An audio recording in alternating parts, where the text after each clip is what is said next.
जब हमारी इस धरती पर इंसानों का दूर दूर तक कोई वजूद नहीं था, तब करीब 6.5 करोड़ साल पहले हमारी इस धरती पर डायनासोर का राज करते थे। इन दैत्याकार और विचित्र डायनासोर ने करीब 14 करोड़ सालों तक हमारी इस दुनिया पर राज किया और इसी धरती पर अपने हक की लड़ाइयां लड़ी। उस समय इन डायनासोर की कई अलग अलग हजारों प्रजातियां थीं, जिनमें से कुछ डायनासोर शाकाहारी थे तो कुछ मांसाहारी, तो वहीं कुछ डायनासोर बहुत ही शांत और सरल स्वभाव के थे और कुछ बहुत ही हिंसक और खतरनाक। जब डायनासोर की सभी प्रजातियां बड़े ही आराम से धरती पर अपना जीवन बिता रहे थे, तब अचानक उस समय ऐसी कौन सी घटना घटी जिसने इन डायनासोर के साथ साथ धरती पर रहने वाले लगभग सभी जीव जंतुओं और पेड़ पौधों का नामो निशान मिटा दिया। इस घटना को बारीकी से जानने के लिए हमें करोड़ों साल पीछे जाना होगा, जब यह डायनासोर हमारी धरती पर मौजूद थे। तो आइए चलते हैं आज से लगभग 6.5 करोड़ साल पीछे। इस धरती का मौसम बिल्कुल सामान्य था।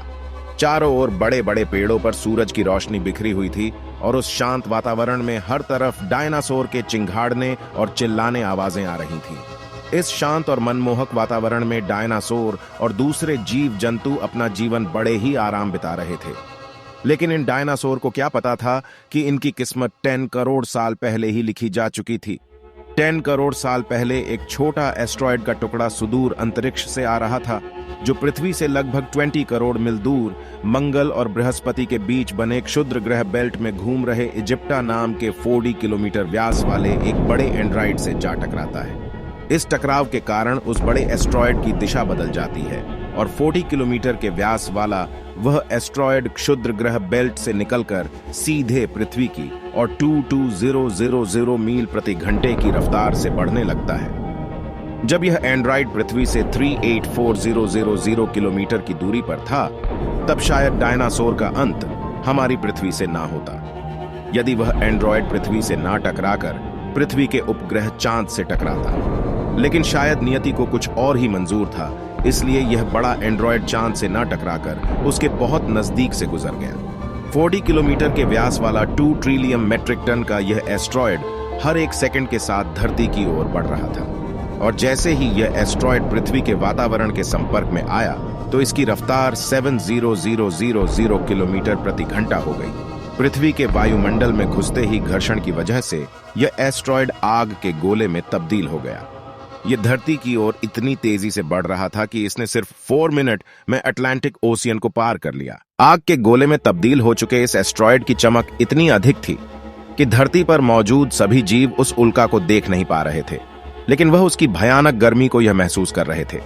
दोस्तों, अगर यह एस्ट्रॉयड जमीन से न टकराकर पानी में गिरता तो शायद डायनासोर का अंत ना होता, लेकिन ऐसा नहीं हुआ और कुछ ही क्षण में यह एस्ट्रॉयड मेक्सिको की खाड़ी के पास जमीन से जा टकराता है।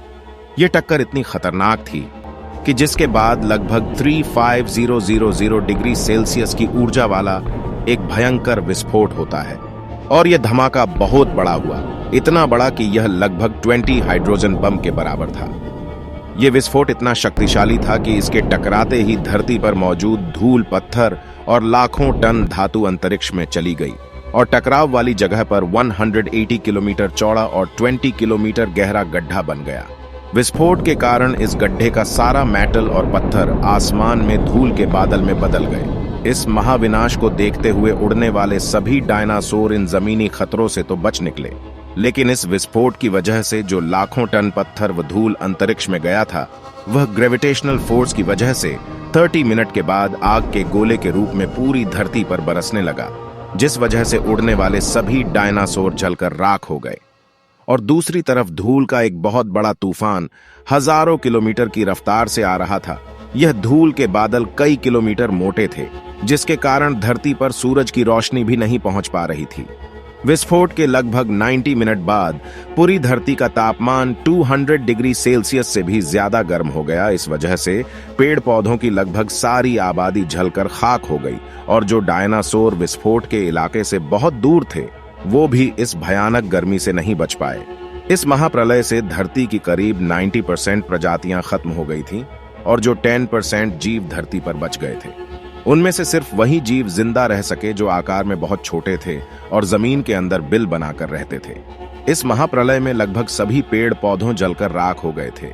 जिसके कारण यहाँ जो बड़े और विशालकाय जीव जीवित बच गए थे, उन्हें भरपूर मात्रा में खाना पीना ना मिलने की वजह से भुखमरी के कारण वह बड़े जानवर ज्यादा दिन तक ना जीवित रह सके। लेकिन यह महाविनाश और डायनासोर का अंत किसी अन्य जीव की एक छोटी प्रजाति के लिए सुनहरा था, और वह थे मैमल्स।